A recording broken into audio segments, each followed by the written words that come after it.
Welcome everybody to today's webinar.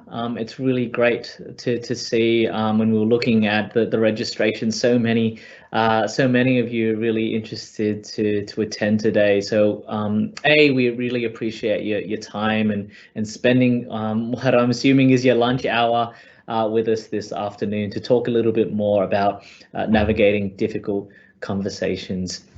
My name is Adrian. I am a principal consultant and psychologist here at Peterberry Consultancy. So it's my absolute pleasure to talk a little bit more about how we navigate difficult conversations. I know just by looking at some of the registrations that we've got people from all across different industries, you know, the public sector, the private sector, not for profit. So I think it seems like this is something that is very much front of mind, regardless of what industry you're in, regardless of what level of leadership you're in as well. So I'm really excited to talk a bit more about this. So just a few housekeeping pieces before we get into the content this afternoon. I also have my colleague Saro, who's the producer for this afternoon. He will be managing any of the questions that you might have. Just to ensure that there's an ease of the webinar this afternoon, we are asking that if you have any questions about the content or any of the things that we talk about, that you add those questions to the Q&A function. Saro will be collating all of those questions and we will come back to you with an answer or a reply to those questions after the webinar. So go ahead, have that chat function open, you know, type in the questions along the way and we'll absolutely do our best to answer those post webinar. The other thing that I will ask is that if you are listening in today, if you could just again share your name and where you're from. That's completely private. Sarah will be collecting that information as well. We're not going to publish it anywhere publicly.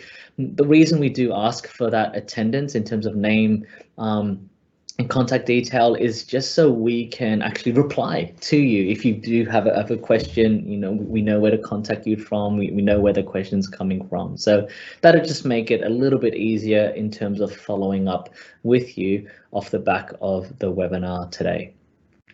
All right, well, that's pretty much it for the housekeeping. So let's get into it, shall we? Navigating difficult conversations. So in terms of the agenda for the webinar, we're going to be going through a few different things. The first thing that we'll talk about is why. So why is it important to get this right? Why is it important for leaders to be able to have effective conversations with people? Why is it important for colleagues to be able to navigate difficult conversations?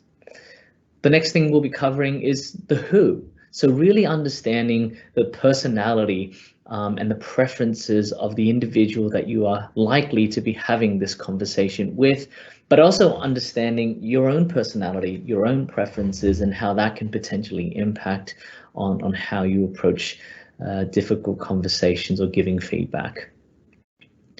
The next thing that we'll cover is the when. So, you know, frequency and formality of feedback and what is the difference between sort of more immediate just-in-time feedback and perhaps more formal performance discussions. Next, we'll look at the what. So what are you actually going to talk about? How do you structure your conversation? What are you doing in terms of your planning and thinking ahead of the conversation so that you can conduct that conversation as effectively as you can? And then finally, and most importantly, how are you actually communicating the message when we think about your tone, the language, your positioning? That is so critical, especially when it comes to any sort of communication. So I've tried to strip it down as simply as I can. We've got why, who, when, what, and how. So starting with the why. And the importance of having effective conversations. And this is where I want to talk a little bit about some of the research that we're doing. So Peterberry Consultancy, we're a multidisciplinary consulting firm, and a lot of work we do is, yes, with personality assessments, but we also do a lot of work with our clients leveraging multi-rater feedback through the form of 360s. And I suppose we're in a really fortunate situation in that we've been able to gather hundreds and thousands of data points when it comes to leader ratings. In fact, when we look at our norms and we look at our benchmarks for leaders who have undergone the 360, we've got about 17,000 leaders that have been rated, and that's from about 200,000 raters. We've been able to actually look at this across sectors as well, so public sector and private sector, not-for-profits. And so the results from that are incredibly interesting. And one of the key takeaways that we found when we look at the research around 360 feedback is challenging poor performance is so prominent when it comes to areas for improvement or top areas for improvement in leaders across industries and around the world. In fact, when we asked raters to rank their leaders in terms of what their top opportunities to improve are, for the private sector, it's coming up at number 2. So it is the second top priority that they want to see their leaders improve on. When we look at the public sector, it's coming in at number 3, and that goes for not-for-profits as well. So it is a big one. It is something that's so prominent, and as you can imagine, a lot of what a difficult conversation centers around is absolutely around the challenging of the poor performers. What we've also found, clocking in the sort of top 10 areas for improvement in leaders around the world across industries, is the need to motivate others and improve morale. And so this is less about challenging those poor behaviors, but more so having those constructive conversations so that people feel invigorated, they feel motivated to achieve, they feel motivated to perform. And finally, the third thing that we see in the top 10 areas for improvement in leaders is the need to give appropriate feedback. And so you can see here collectively, these 3 being a real core part of the top 10 opportunities for improvement in leaders are very much some of the pillars that underpin having difficult conversations or providing feedback. So why is it important for leaders? Why are these 3 things coming up as those areas for improvement? Well, what we know is that leaders are in the best position to influence and develop talent or shut it down. So with that authority comes that influence, and it really is a leader's responsibility to both motivate, encourage and coach their team and their employees, but also to really manage those development areas appropriately, or in some instances shut down poor behavior. Secondly, feedback can increase performance and confidence and engagement and just broader skill development if the feedback is done correctly, or if it's done appropriately. So when I talk to my clients that I'm coaching around this concept of feedback, and a lot of them have this sort of element of trust, they're able to build the rapport, they're really comfortable having those nice conversations and sort of strength-based conversations, but often it's also really critical to bring appropriate tension through the way of calling out some of those areas that needs development. So I think when done correctly, it is going to lift the performance of the team. It is also going to give people, you know, that real focus in terms of where they develop and build confidence around those areas, and then lifting that overall skill. Thirdly, a talent feedback conversation isn't done to somebody, it is done with somebody, right? So it comes back to doing it correctly and then not having this just be a one-way conversation. And you know, if honest ongoing feedback is given, well then these conversations don't typically come as a surprise to the people that you're having them with. So those are 4 things that we feel is really imperative in terms of understanding why this is such an important thing to talk about. So when we get to the who, we're really going to be talking now about the role of personality in conversations. So a lot of my role here at PBC as a consultant and as a psychologist is really understanding that the personality that makes up an individual and leaders, and better understanding how awareness of your own preferences and your own behavior and your reputation will help you navigate conversations or situations with people who perhaps have a very different style to yourself. In addition to that, it is so important to also understand, well, what is another person's preference and style? What does their personality say about how they're going to approach a difficult conversation or a feedback engagement? So who do we have conversations with? You know, most commonly you'll find that it is the people that report to us. So that might be a leader who's having to have a difficult conversation with a direct report or a team member who isn't performing. Perhaps they've noticed some behavior that isn't necessarily seen as productive, or that person just isn't getting the results that are expected from them.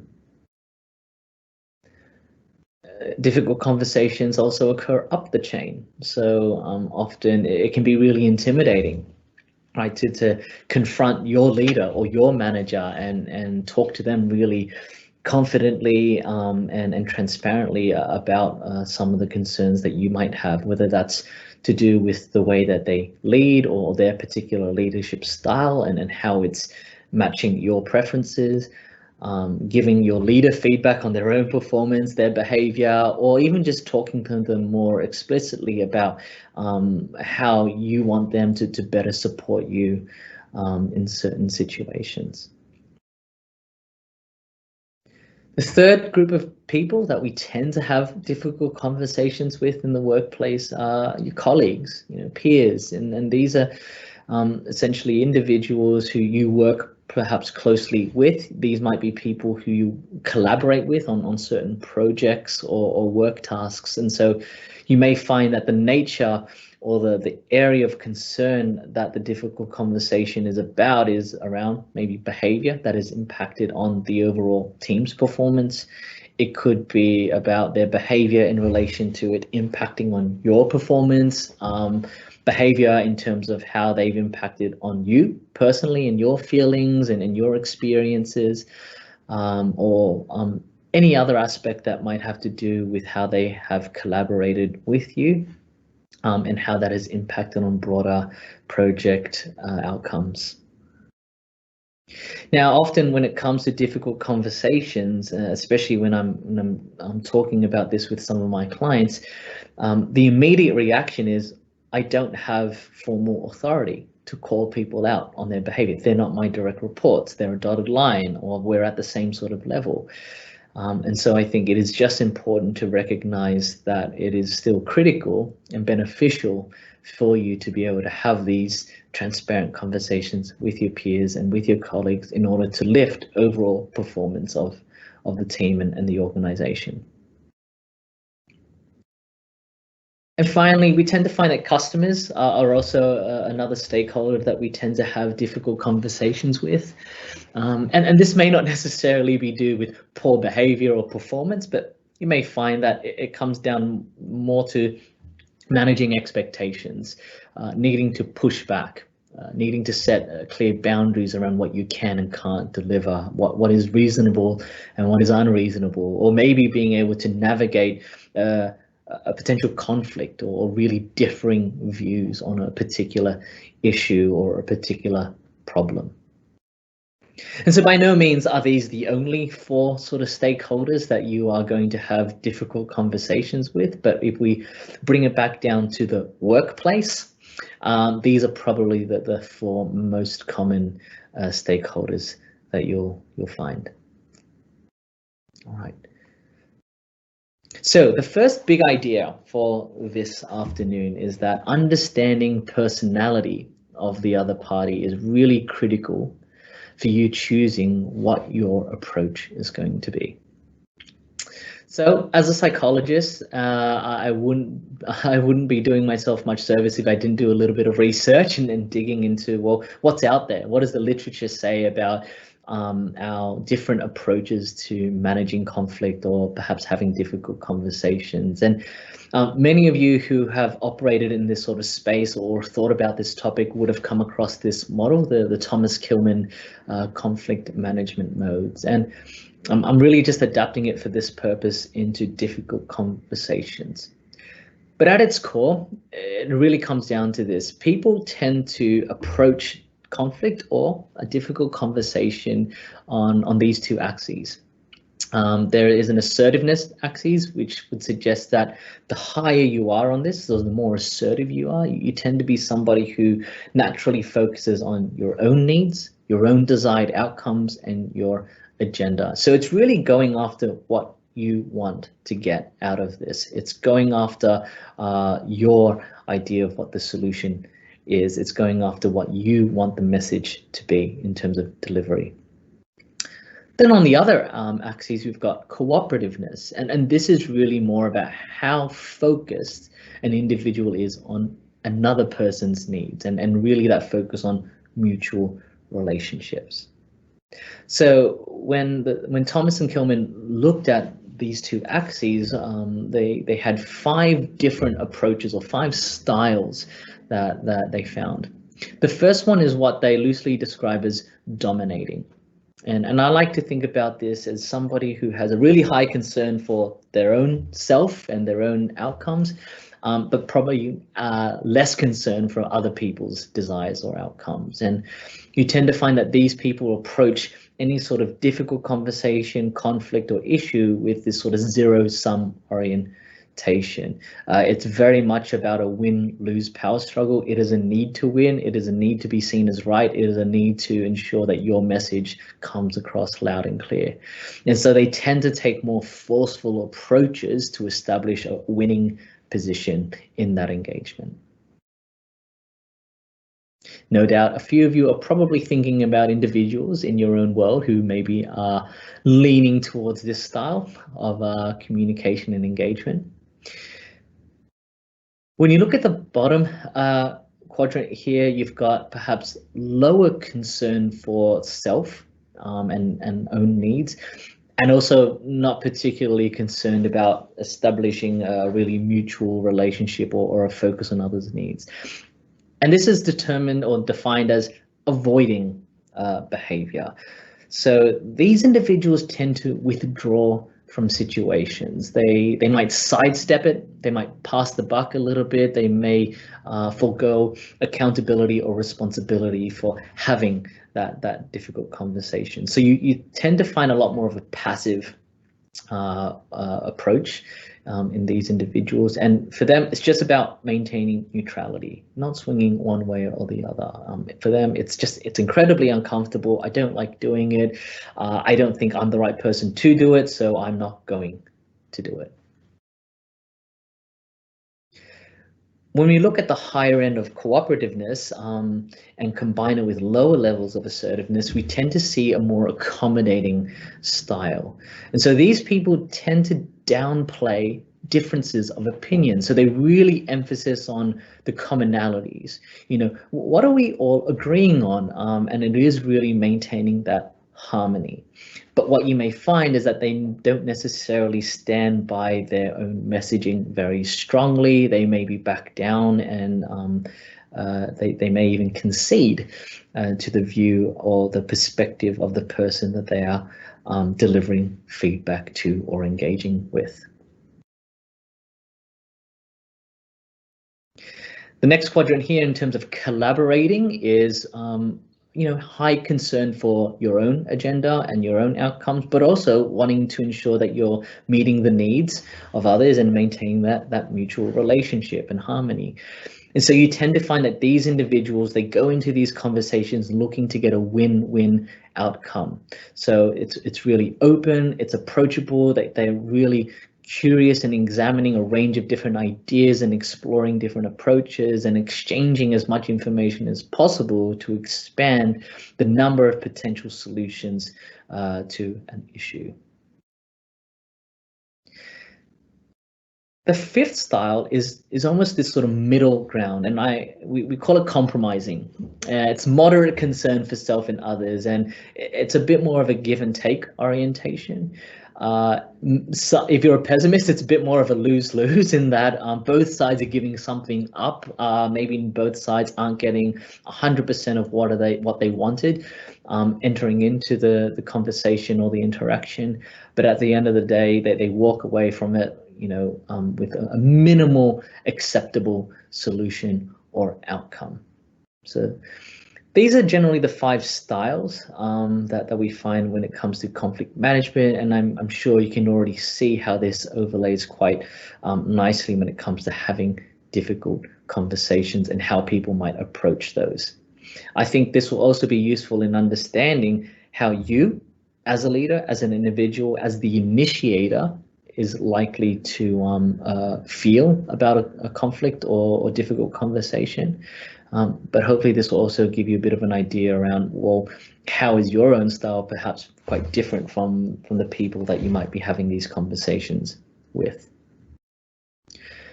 So I do work at PBC, and I wouldn't be an advocate for PBC or Hogan if I didn't overlay a bit of Hogan language or personality over this. So I understand that there are a few of you on the line and on this webinar who are Hogan certified. At the very least, there's a lot of you here who are familiar with Hogan's as a personality assessment.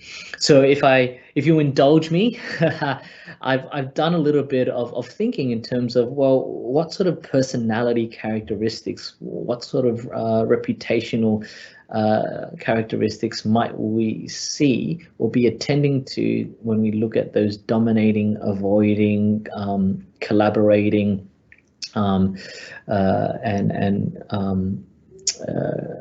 compromising styles. If you look at the top left-hand corner, what I've got here are perhaps some derailers, so dark side tendencies, natural tendencies that people may demonstrate when they're under a lot of stress and pressure, and that's in the red. You've got here some elements of the bright side, so normal personality traits, and then in the blue, some of their values. So by no means has this been a fully validated and conducted study, but if I do a little bit of my thinking and having spent a bit of time looking at personality, what we can probably infer is that those who are more likely to demonstrate bold tendencies, that is overconfidence, unwillingness to give up on a fight, that need to be right, they may come across as a lot more assertive. People who derail by being really colorful, they can be quite dramatic. They tend to attract a lot of attention to themselves. They may even have a tendency to dramatize and make a mountain out of a molehill when it comes to things. So it is very much about their needs and what they want. You tend to find skeptical people are a lot more concerned about ensuring that they are not being sidetracked by other people's priorities. They might be a little bit more argumentative when it comes to standing their ground. When we look at normal personality or the bright side, things like prudence. So these are people who want to deliver a result. They want to do things correctly. There is a right way and there is a wrong way to do things, and so you may find that they stand very firmly behind a very particular set of expectations.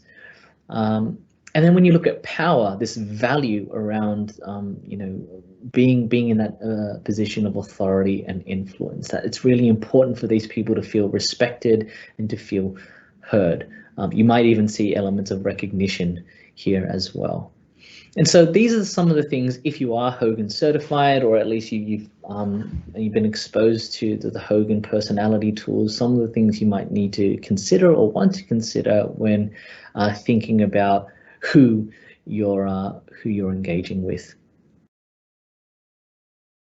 If we look on the bottom corner, that more that avoiding tendency, The derailers associated with this are things like leisurely behavior. Now, leisurely is really interesting because on the outside it might appear cooperative, it might appear agreeable, but on the inside, these individuals who can be quite resistant to coaching because they just say what they think you want to hear.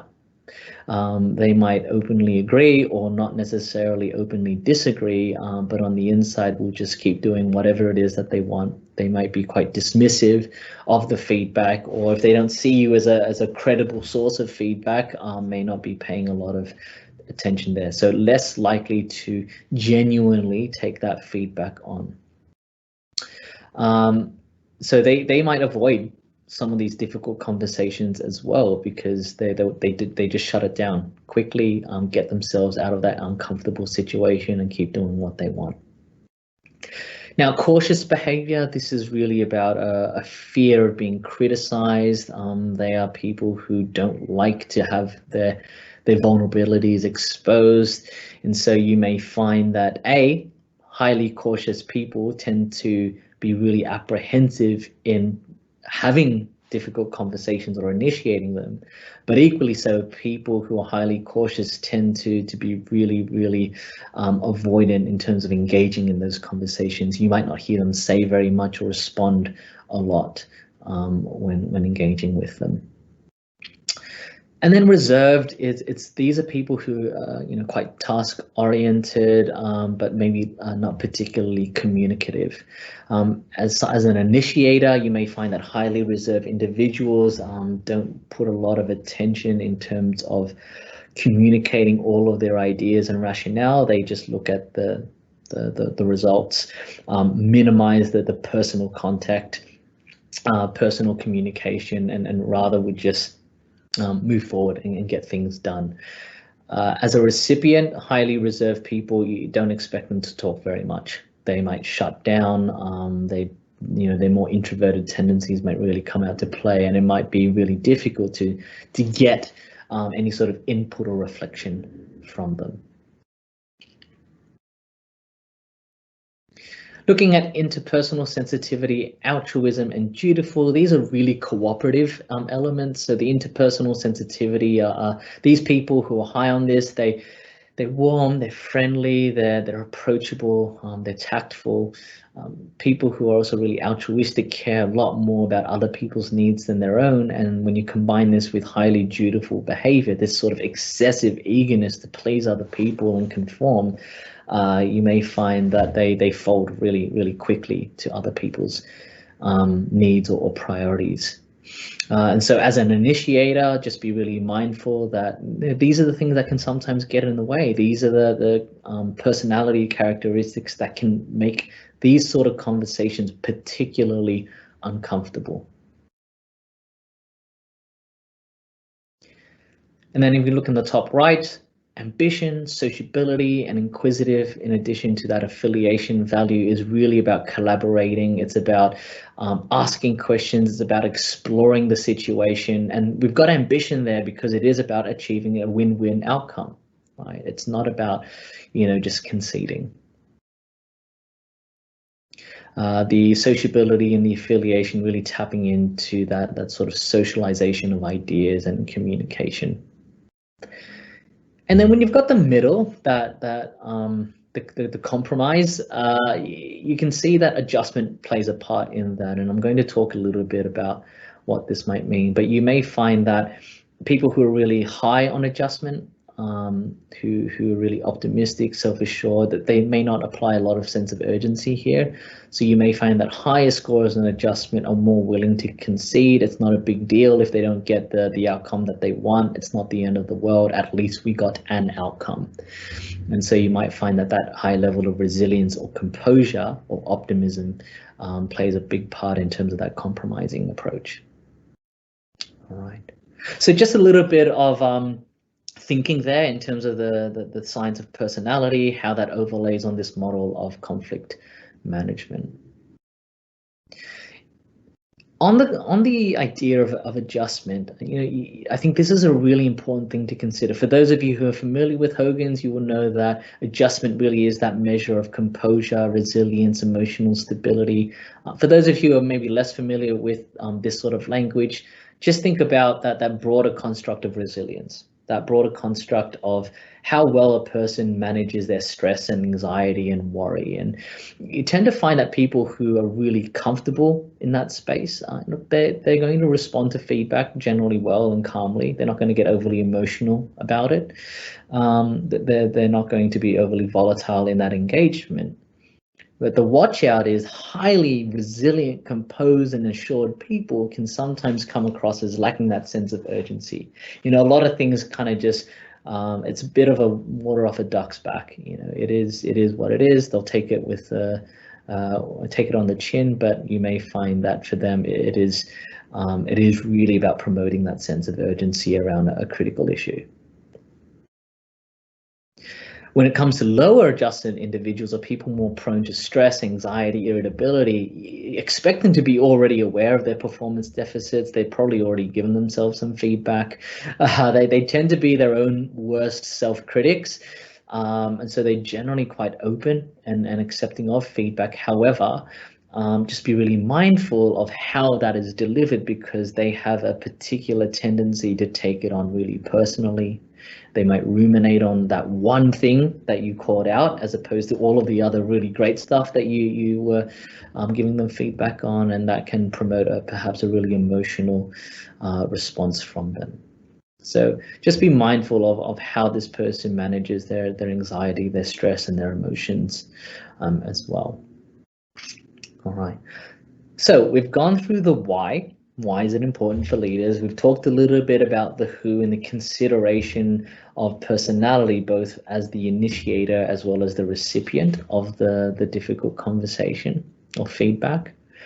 We're going to now talk about when.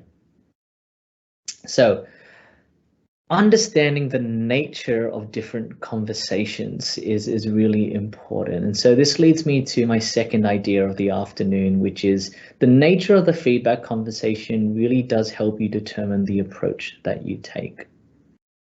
All right. So to give you a bit more of an understanding of what I mean by the nature of a conversation, I'd like you to consider this sort of framework. It's based around frequency and formality. Okay. So look, like any good consultant, I love my 2x2s, and this is no exception. If we split this into a 2x2 matrix, what you've essentially got here on this left top quadrant here is any sort of conversation that is happening frequently, but the formality is low. Right, so we call that just-in-time feedback, and you may find that this is really beneficial. You come out of a meeting, some things went really well, some things didn't go particularly well, and it's that walk in the corridor over to your next meeting where you might catch somebody and just have a bit more of an informal discussion about how it went, what went well, what could have been done differently. So it's that just-in-time, frequent, informal feedback that becomes really important. And what you tend to find is that the more of these that are occurring with your colleagues, with your direct reports, or with your manager, the less intense or intimidating difficult conversations are going to be. And so you often find that difficult conversations occur when there hasn't been enough just-in-time frequent feedback. And so things have built up, they've escalated, now it's become a particular pain point. And so hopefully these aren't frequent, but the formality of these tend to be a little bit higher. And the formality is really driven by a sense of that urgency or the criticality of whatever the feedback is around. So these are the two that we're really going to be exploring today in terms of navigating. If you've got something that is high frequency and high formality, that they're generally performance management conversations. So you may find that it's just constant. You things are not happening well. You're not hitting the mark, and it is a very formal and structured conversation there. You may find that this happens on a semi-regular basis as well. If you're not doing any of it, so there's low formality, there's low frequency, you're just having nice conversations with people, and not really having them much, you're pretty absent as a leader. And so you're not delivering the feedback, and there's no sense of urgency around that. So just be mindful of that frequency and formality there. But like I said, let's focus on the just-in-time feedback firstly, and this is where I want to introduce this model. And again, for those of you who have been thinking about difficult conversations, this model of situation, behavior, impact probably isn't new, but I thought really worth taking everyone through. And it is adapted from the Center of Creative Leadership, so the team, they've done a really nice job at simplifying this. And really the model comes down to this: describing a situation, being specific about when and where it occurred, then describing the specific behavior that you saw and observed, keeping to the facts and not assuming that you know what that person was thinking or the intent behind the behavior. And then finally, what the impact of that behavior was on you, on the situation, what you thought or felt in response to that behavior. So I find that this is actually an incredibly simple but incredibly powerful approach when you're having those frequent corridor conversations, just-in-time feedback conversations. You can literally have them in a matter of minutes, and you might find that it goes something like this, right? So this morning at 11 a.m. during that team meeting. Right, so we're specific about the situation, when it occurred. You can see here this morning, so it's happening timely. I'm imagining this is happening maybe in the afternoon at some point. Then a reference to the specific behavior. So this morning at 11 a.m. in that meeting, I noticed that you interrupted me while I was telling the rest of the team about the monthly budget. So notice that we're not inferring anything about their character. We're not attacking them personally. What we're doing here is stating an observed behavior. There was an interruption during a presentation or a review. And then talking about the impact. So if for whatever reason, maybe this is a positive piece of feedback that you're giving, then you might want to use words like, I was really happy, I was really proud about the way that you handled that situation. I was impressed when you addressed that issue without being asked, right? So when you interrupted me, I was really impressed that you picked that up. It really helped me identify some of those gaps there in terms of my preparation. If it's negative and it's a behavior that you are calling out that might need to be managed or stopped, then you might want to use words like concerned or worried. So, during that morning meeting at 11 a.m., you interrupted me when I was telling the team about the budget, and I felt frustrated when you interrupted me because it broke my train of thought. So 2 impacts here: impact on personal frustration, impact on approach to the task. And so it's really simple. It's not rocket science, but I think having that sort of structure can sometimes give you the confidence to approach these conversations, and they're not as intimidating. Now, it doesn't necessarily stop there.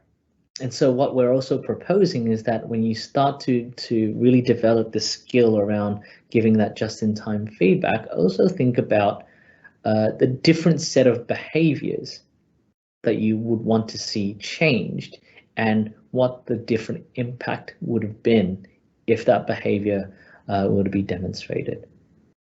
So when we look at the example here, it is a SBI-BI model. So what is the new behavior? Well, I would appreciate it if next time you could make note of your thought or suggestion and present your idea or question after I've gone through the budget. So it's an alternative suggestion to an alternative behavior, and actually specifically addressing what the impact of that would have been. So by doing this, you are going to help me keep on track and address your thoughts appropriately. Okay, so SBI, situation, behavior, impact, and then consider, well, what behavior would you like to see and what is the alternate positive impact that that new behavior is likely to have. All right. So in terms of the SBI, it reduces anxiety when it comes to, well, I don't know how to give this feedback. I don't know how to address it. I think giving that structure will help. It will probably help reduce the defensiveness of the individual because you're not talking about their character. You're talking about observable behavior, not intent. It is going to feel a little bit awkward and mechanical at first, but as you start to practice this with any skill, it'll become a little bit more fluid and a little bit more habitual. And because you're describing exactly what happened and explaining your feelings and your perspective and the impact it's having on you and the team or the situation, you're not passing judgment. You're literally just describing what happened, and this may mean that they're more likely to listen. And really then it's about focusing on the way forward and talking about, well, then how do we resolve the issue? And it doesn't stop at just telling them what you want to see. This is where you might engage in some of that active listening, looking to get their perspective on the situation as well. All right. So that was just a really simple, nice, clean model that I found personally really helpful when having those less formal feedback conversations with colleagues, with my leaders and managers and people that I work with. All right.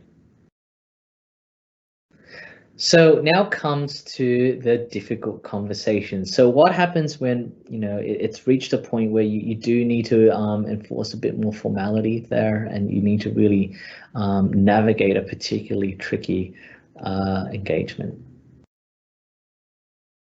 So the what, planning your approach to the conversation. So any difficult conversation and how we define it is something that has priority and importance. There could be a real high risk there in terms of win and lose. There's usually some sort of gap involved here in terms of actual versus expected outcomes around behavior. It could mean that the situation is just really complicated and there's a lot of moving parts here, and by that very nature, it's become quite difficult. And often, it involves a choice in terms of how to move forward and how to respond or do things differently. But it's not always about giving feedback. Feedback is absolutely an element of difficult conversations, but even if you extend this towards having a difficult conversation with somebody about a particular situation that they've had no control over. Maybe it's a touchy or sensitive issue, maybe something that's quite personal. That can be really difficult, and it's not necessarily just about giving them some feedback. But I think what we'll talk about in the next few minutes is the approach that we're recommending will help in any sort of difficult conversation, whether it's feedback or otherwise. So we know that personality can sometimes get in the way of people initiating these sorts of conversations. Some other reasons that we tend to come across, my manager doesn't support me. I don't have their backing. No one's in my corner. From my perspective, no news is good news. They know when it's right. They know when they're doing wrong. So you might see, elements of high adjustment there. It's all fine until something breaks. Let's assume that everything's going okay. I trust them. Look, I just don't like conflict and arguments. It's really uncomfortable. I'm not good at it. It makes me feel uneasy. So I avoid it. I don't like criticizing people. I don't like telling them what to do and what not to do. And I don't feel like I have the authority to do that. It's not part of my job. Sometimes, I've tried it once. I did that thing that Adrian recommended. Didn't work. Bombed out. Not doing that again. I would rather just stay comfortable. Maybe the person's just usually pretty good. They're a really good performer. This is one instance. I know that they're generally pretty good. So let's maybe wait for that second instance if that occurs. I don't have the time. It takes too long. I've got a lot on my plate. If it happens again, maybe I'll tend to it, but otherwise, I've got other stuff to be getting on with. And in all honesty, it's such a long-winded process that I don't like the paperwork involved if this goes a particular way. So I'm going to avoid it. So look, these at the end of the day, put bluntly, are excuses. And I think we can sometimes fall in the trap of leaning into these, and not to dismiss that these are very real feelings, but if we think about the outcome, well, the outcome is the difficult conversations aren't happening, performance isn't being managed, reputation is not being called out, and you're not doing your job as a leader or as a team player. All right, so the next big idea, and it's a shorty but a goodie. Effective navigation does require planning. All right, you can navigate through anything without planning. You can just sort of take things as they come. You can start walking down the street and end up somewhere vaguely where you want to be. Are you getting there efficiently? Maybe not. Are you getting sidetracked along the way? Potentially. So I think any sort of effective navigation does require a degree of planning and thought ahead of time. And I really think this is one of the things that can really get in the way of not doing it. It's just people don't know how to approach it. I don't know where to begin. I don't know how to go about addressing this. So hopefully the next few points help you. So I call it the way forward. It is a 5-step way of thinking when it comes to not just having the conversation and the content or the messaging of that conversation, but it also involves this first step of planning and gathering intel and preparation. So if we look at the first element of planning, here are some questions to be asking yourself, and you've taken any notes, or you throughout this webinar you're thinking about a particularly difficult conversation you might be having this afternoon or later in the week. Take some notes here. So why is this conversation having place? All right, what is the catalyst? What's the trigger for it? And just having that really clear in your head and written down will help. Put pen to paper. What is your intention? What do you want to get out of this conversation? How do you want to come across in this conversation? What is it that you know about this individual that you're about to have a conversation with? Now, if you've got Hogan personality data, or if you've got 360 data, then you're ahead of the curve here, because you've got that data, you've got that intel. You probably have a good idea on how they're likely to respond, what their trigger points are going to be, what's going to make them uncomfortable, and how you might adapt your approach.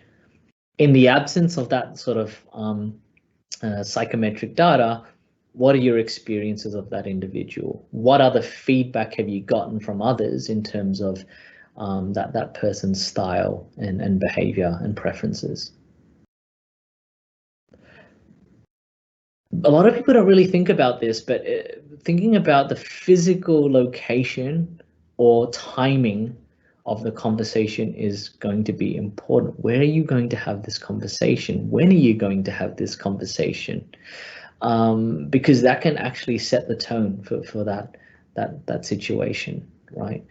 So if you're thinking about your physical environment, please don't be having these formal, difficult conversations in a really public forum where everybody can hear.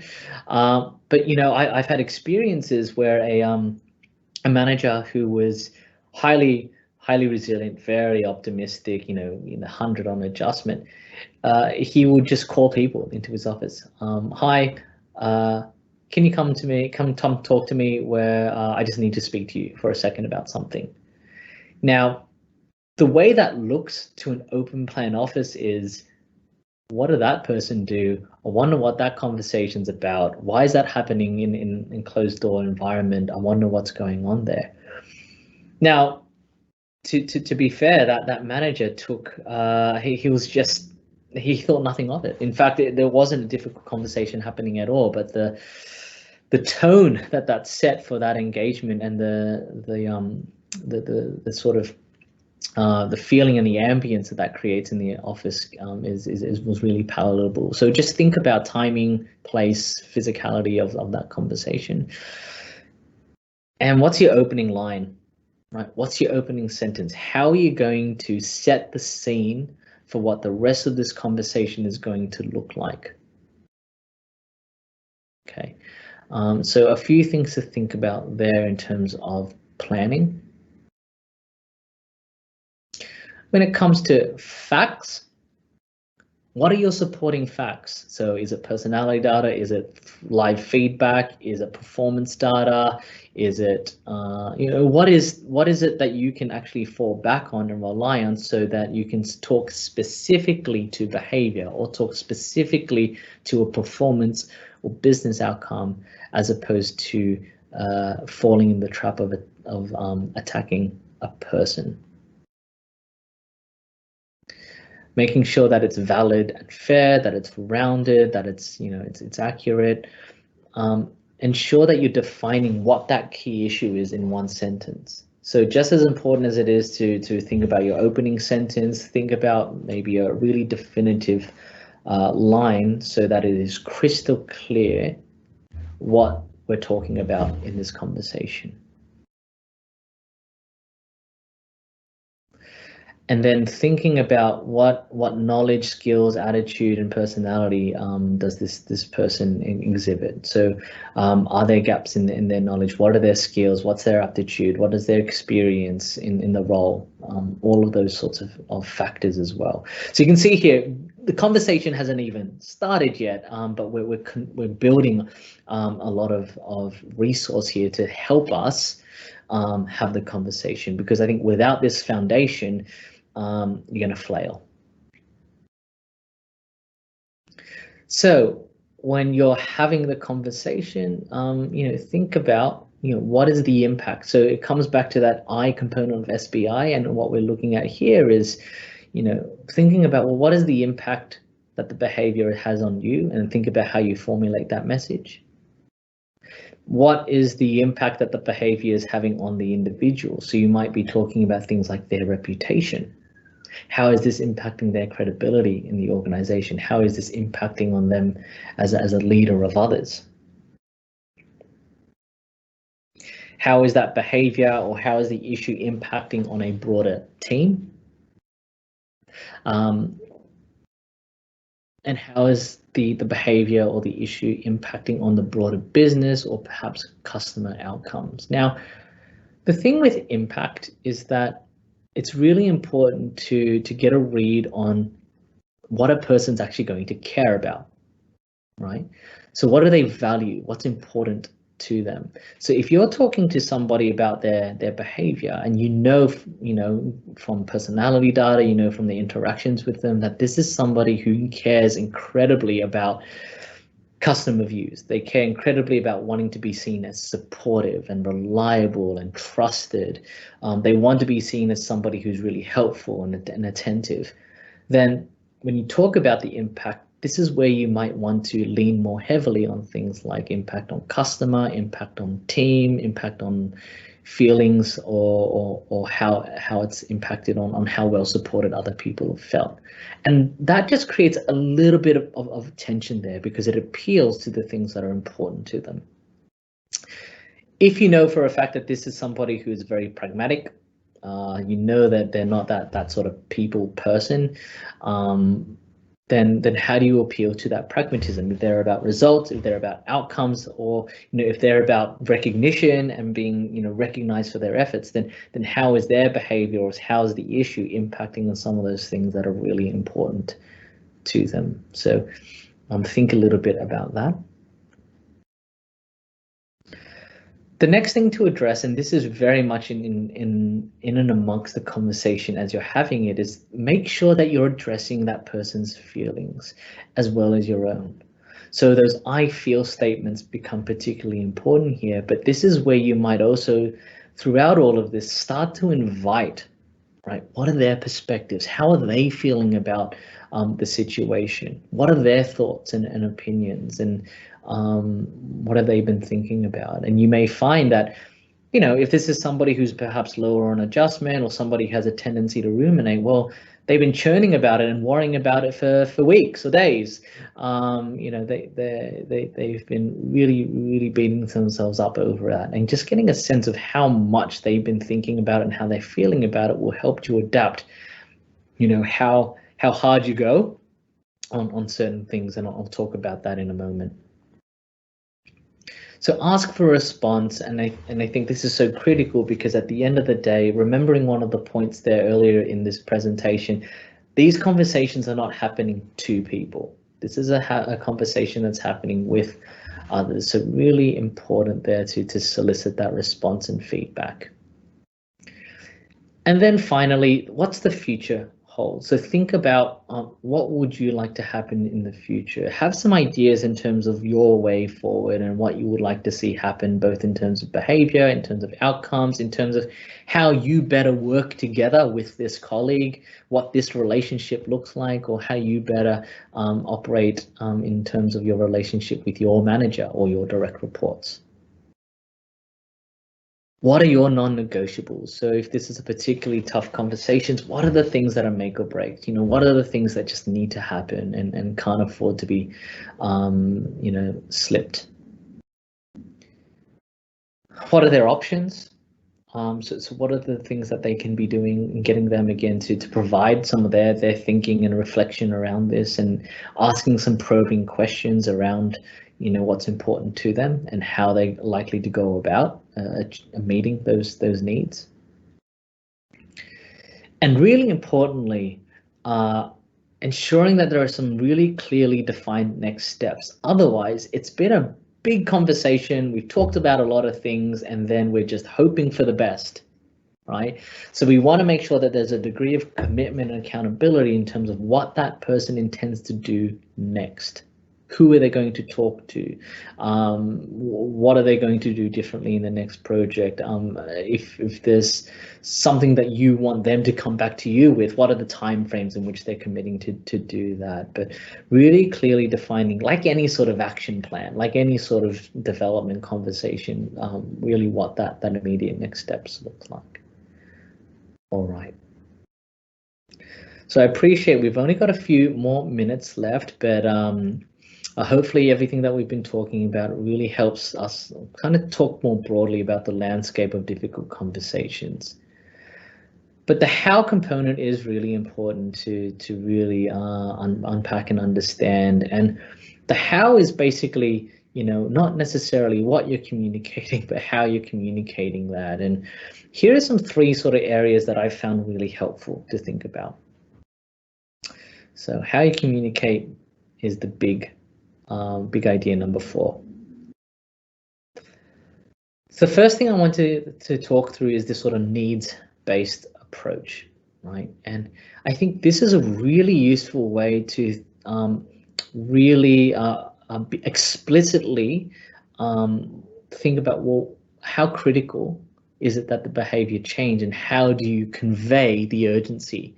So if the issue or the behavior is critical for change, you might want to use terms like, I really need, right? I really need you to change this. It's really important to me that this changes. I really need you to step up, right? It just promotes that sense of urgency and criticality. If you feel like a behavior is negotiable, then you may find that you use terms like, I would prefer that you do X, Y, and Z. You may even find that within just-in-time feedback, that frequent informal feedback, then the negotiables might be a bit more around the tone.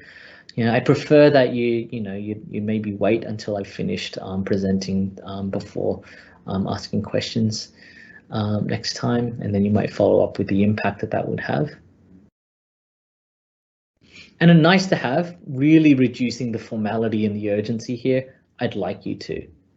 Now, even though these sorts of tones and languages can be used for a specific intent, I'd really like to challenge you to think, well, are you using some of this language habitually and is actually conveying the wrong sense of urgency?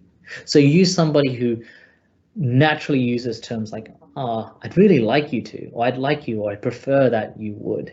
And is that actually sending across the wrong message in terms of how urgent it is that you want this person to step up and change behavior?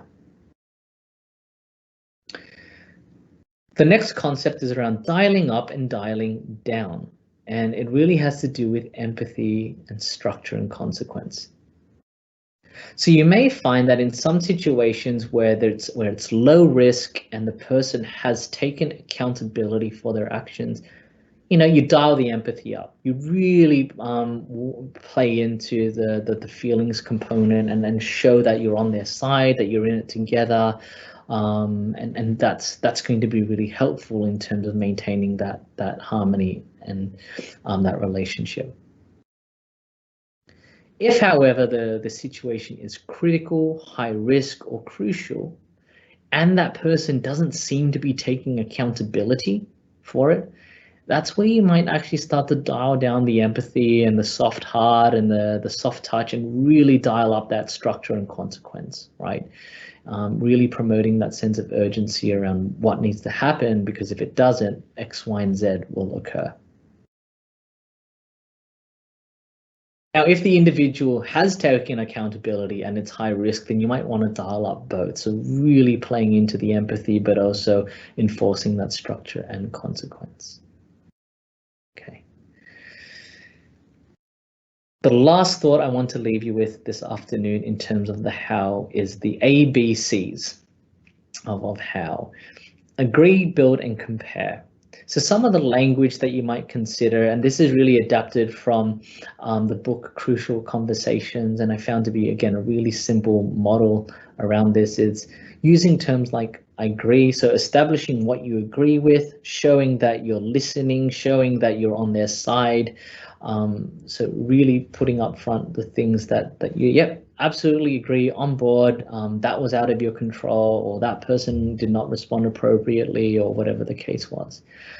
But then looking to build on that. So in addition to all of that, what I also noticed was X, Y, and Z. So specific behaviors, specific situation, and you might want to building the SBI model here. And then compare. So if there are differing views on an issue, right, if you're kind of coming to that crossroads, then you might want to look at the compare piece as well. So I agree that this happened. In addition, I noticed, however, I think I see things differently, and let me explain a little bit more about my perspective. And I think, again, if you keep it objective and targeted towards specific behavior, not necessarily the person's character, it will really open up the avenue for receptivity. Okay. So I appreciate that we have gone a little bit over the hour. For those of you who have been able to stick around for a couple of more minutes, thank you for doing so. Look, some of the key takeaways from this webinar.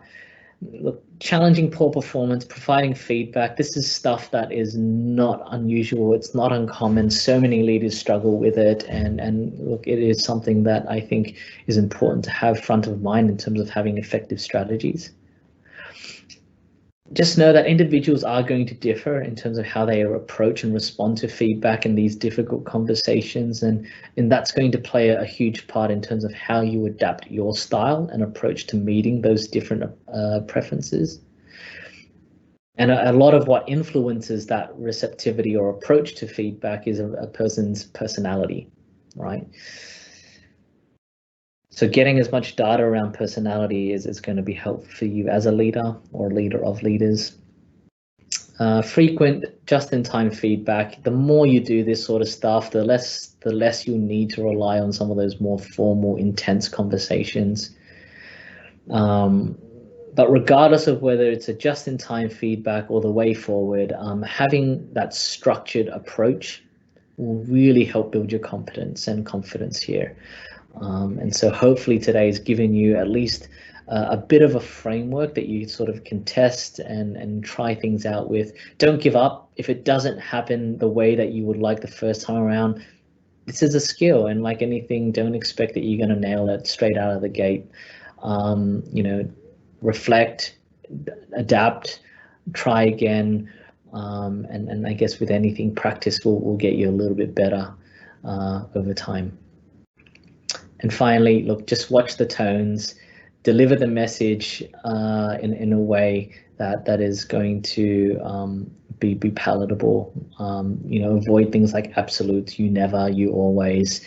Look at some of the things in relation to turning up empathy or turning up that structure and consequence, just so you're positioning your message appropriately.